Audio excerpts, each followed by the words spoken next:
Internet, une révolution technique. Ses origines, ses dérives, nos comportements, l'avenir.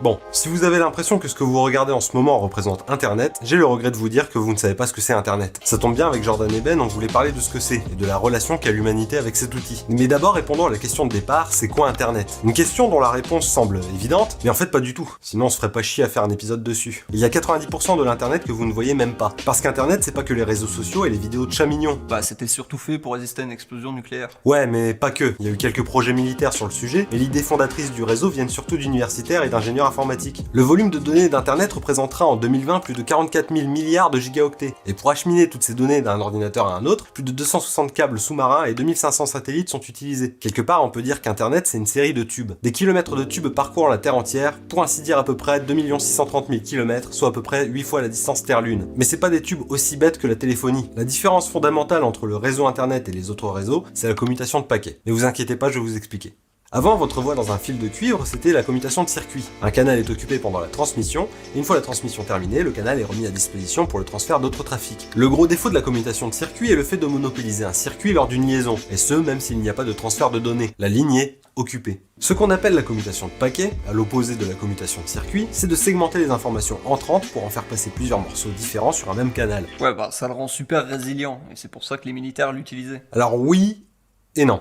Certes, l'armée américaine a financé un projet de réseau à commutation de paquets, mais c'est resté théorique. Ils l'ont même pas fabriqué. Non, les vrais débuts, c'est Leonard Kleinrock en 1961 avec ses théories sur la commutation de paquets. C'était une époque où les ordinateurs ne communiquaient pas entre eux. Il a donc cherché une solution afin de les mettre en réseau. Et il a eu l'idée de ne pas fonctionner comme tous les autres réseaux, mais de s'appuyer sur les capacités de l'informatique pour repenser l'échange de données entre ordinateurs. Je vous explique ça vite fait. Pour envoyer un colis à votre grand-mère, l'ordinateur va se charger de les diviser en petits paquets. Pour trouver leur chemin parmi ce réseau, les paquets ont l'adresse de votre grand-mère écrite dessus et l'ordre dans lequel recevoir ces morceaux pour les reconstituer. Faut imaginer le réseau un peu comme la poste, avec plein de redistributeurs sur la ligne qu'on appelle des nœuds. Le paquet va ensuite suivre la route avec les nœuds les plus proches pour arriver à destination. Si la route entre les nœuds que va emprunter le paquet est occupée, le paquet est enregistré avec son adresse et sera réémis lorsque la voie sera libre. Il est mis en file d'attente. Et tous ces paquets que les gens envoient à leur grand-mère peuvent utiliser le même chemin, sans monopoliser une ligne puisqu'ils sont tous fragmentés, adressés et qu'on peut les mettre individuellement sur une liste d'attente. Le seul hic, c'est que si le réseau est saturé d'informations, les paquets vont mettre du temps à arriver, le temps de tout redistribuer. Voilà, grosso modo, au lieu d'envoyer un petit pot de beurre, vous envoyez des bits d'informations avec une adresse dessus pour pas qu'ils se perdent sur le réseau.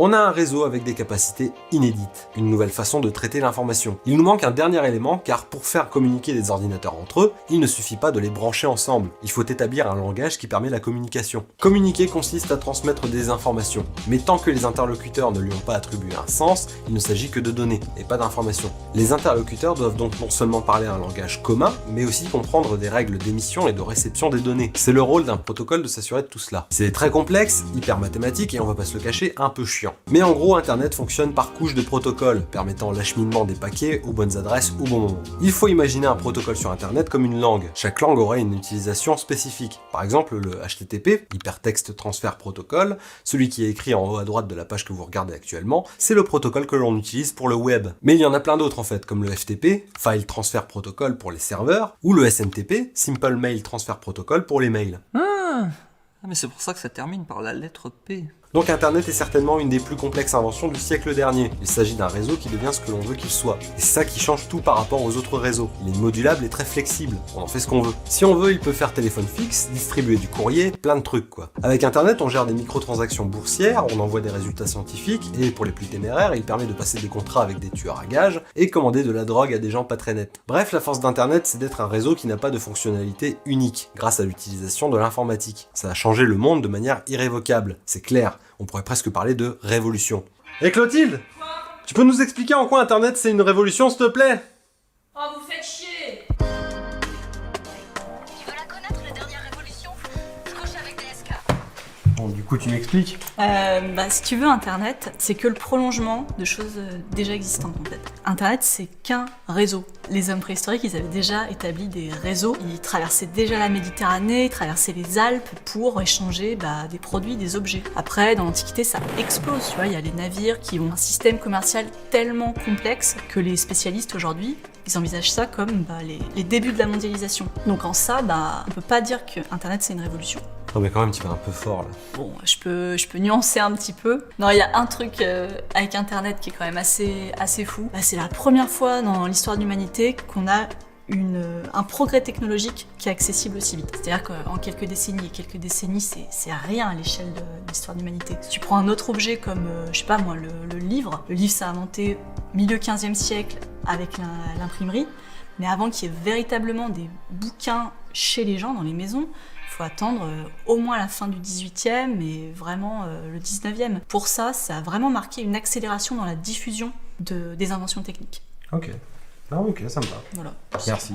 Et cette accélération de l'informatique explose début des années 90, ce qui marque la naissance de l'aspect le plus connu de l'Internet d'aujourd'hui, le web. C'est là qu'on a commencé à déconner avec Internet. Je vous laisse admirer la première image uploadée ever sur un site web. Le web est un ensemble de pages HTML mélangeant du texte, des liens et des images. Mais celui-là, il termine pas par P. Ouais, c'est normal, c'est parce que c'est un langage de programmation et pas un protocole. Le web n'est qu'une des nombreuses applications d'Internet, distincte d'autres applications comme le courrier électronique, la messagerie instantanée et le peer-to-peer. C'est la plus visible, mais il faut voir ça comme la partie émergée de l'iceberg. Et les différentes parties de l'iceberg utilisent certes le même réseau, mais pas le même protocole pour transmettre des données d'un ordinateur à un autre. Bref, voilà ce que c'est Internet, un réseau utilisant différents modes de communication. C'est un système permettant le dialogue entre plusieurs ordinateurs. Un réseau modulaire qui regroupe aujourd'hui 40 000 réseaux interconnectés. Pour finir, notre utilisation de ce réseau ne dépend que de nous. À la base, il se devait d'être un système horizontal de communication, sans qu'un utilisateur soit supérieur à un autre. Malheureusement, ça risque de changer. Et c'est pour ça qu'on vous fait chier quand on parle de la neutralité du net, qui est mise à mal par de nombreux gouvernements sous la pression des entreprises. Je vais pas vous donner de leçons ici parce que c'est pas l'objectif, mais sachez que sur Internet, pour l'instant, tous les utilisateurs sont égaux. Que vous soyez chef d'une multinationale possédant plusieurs serveurs, ou un simple troll sur Twitter.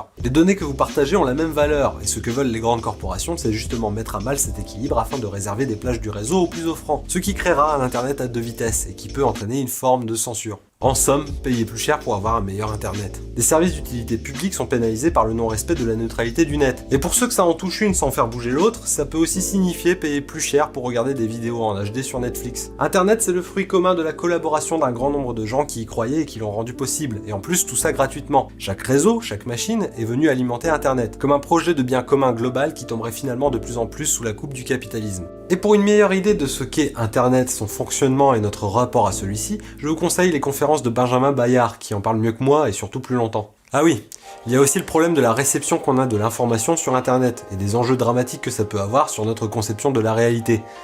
Du coup Jordan, est-ce que tu peux nous faire un petit topo de tout ça? Non mais en fait, je vais surtout parler de porno. Merci à tous d'avoir suivi cette vidéo, et n'oubliez pas de vous abonner et de lâcher un pouce bleu. N'hésitez pas non plus à venir sur le Discord du Vortex pour poser vos questions. On se donne rendez-vous pour un autre épisode sur la manipulation des images sur Internet. Salut!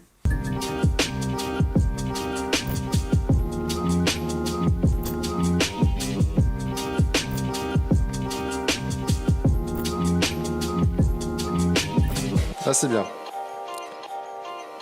Non, pas bouger. Non.